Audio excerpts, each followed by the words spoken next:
আসনে 20,000 কোটি টাকার কম কাজ হয় না। সরকার আপনাকে জিজ্ঞাসা করছে, ও মিয়া আপনি এই আপনাদের 20,000 কোটি টাকা কার কাছে নিরাপদ? কি আসাম আরবের কাছে নিরাপদ, না নিজাম সাহেবের কাছে নিরাপদ, না পিসাবুজের কাছে নিরাপদ? আপনাকে জিজ্ঞাসা করছে। বাজান, পৃথিবীর সবচেয়ে বড় আদালত মানুষের বিবেক। পৃথিবীর সবচেয়ে বড় আদালত কি? আজকে আপনার বুকে হাত দেন, পেয়ারা নবী বলে ইস্তাফতি কলবা, তুমি তোমার কলবকে জিজ্ঞাসা করো। আপনার কলবকে জিজ্ঞান এদের মধ্যে কার কাছে টাকা নিরাপদ। আপনার কলব যদি বলে খালেদ সাইফুল্লাহ, তাহলে আপনি যদি ওনাকে ভোট না দেন নিজের সাথে নিজে একটা প্রতারণা করলেন। আপনার কলম যদি বলে নিজাম সাহেব, আপনি 100 বার ভোট দেন, কোনো অসুবিধা নাই। আছে শুনেন, দুর্নীতির বিরুদ্ধে কথা সবাই বলে, আমাদের নিজাম সাহেব বলে। আমি একটা চ্যালেঞ্জ দিতে চাই, হুজুর 3 বার ভোট করে বিজয় হয়েছেন, নিজাম সাহেব 2 বার এমপি হয়েছেন, না হন নেই? আমি আল্লাহকে সাক্ষী রেখে দায়িত্ব নিয়ে বলছি, হুজুরের 3 বারের নির্বাচনে প্রধান সমন্বয়কারী ছিলাম।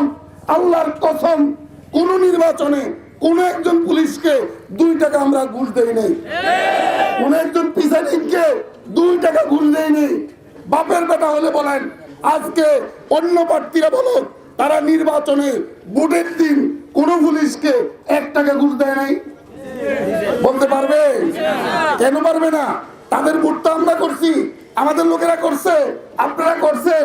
কেন্দ্র দায়িত্ব ছিলেন, পুলিশের জন্য কয় টাকা বরাদ্দ ছিল? ছিল কি ছিল না? ওসির লেগে বরাদ্দ ছিল কি ছিল না? যে ওসিরে আপনি ঘুষ দিচ্ছেন, যে পুলিশকে আপনি ঘুষ দিচ্ছেন, যে প্রিসাইডিংকে আপনি ঘুষ দিচ্ছেন, আপনি ঘুষের বিরুদ্ধে অ্যাকশনে যাওয়ার কোনো ক্ষমতা, কোনো লজ্জা আপনার থাকতে পারে না। পারে? এই জন্য খালেদ সাইফুল্লাহ 3 বার নির্বাচিত, 1 টাকা ঘুষ দেয় নাই, একমাত্র প্রার্থী খালেদ সাইফুল্লাহ।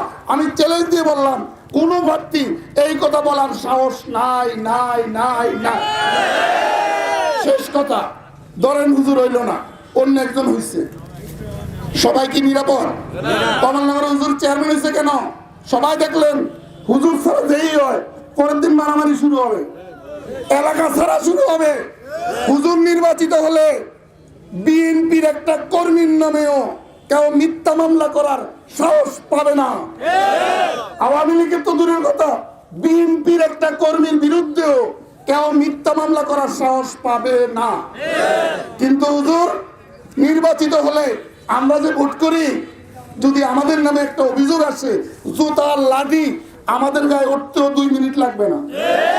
সুতরাং বুঝে রাখেন, যিনি নির্বাচিত হলে এই দেশের সব লোক নিরাপদ। এই দেশের সব লোক কি? কোন লোকের নামে মিথ্যা মামলা হবে, কোন লোকের কাছে ওসি ঘুষ চাবে, এই সাহস খালেদ সাইফুল্লাহ নির্বাচিত হলে কোন মারফুত দেখাতে পারবে না, পারবে না, পারবে না, পারবে না। তাহলে আপনারা এবার ভাবুন, শেষমেশ ভাবুন, বাবা আসলে ভাবুন, বাইতুল উলুম খতিব সাহেব বলছে ভাবুন, বাবা বলছে একটু ভাবুন। যদি আপনার ভাবনায়, আপনার চিন্তায় হুজুরের চেয়ে ভালো প্রার্থী পান, ভোট দেন। যদি না পান, এই লোকটারে হারায়েন না, এই লোকটারে হারায়েন না। আল্লাহ আমাদেরকে বুঝদান করুন। এখনই আমাদের সামনে সংক্ষিপ্ত কথা বলবেন।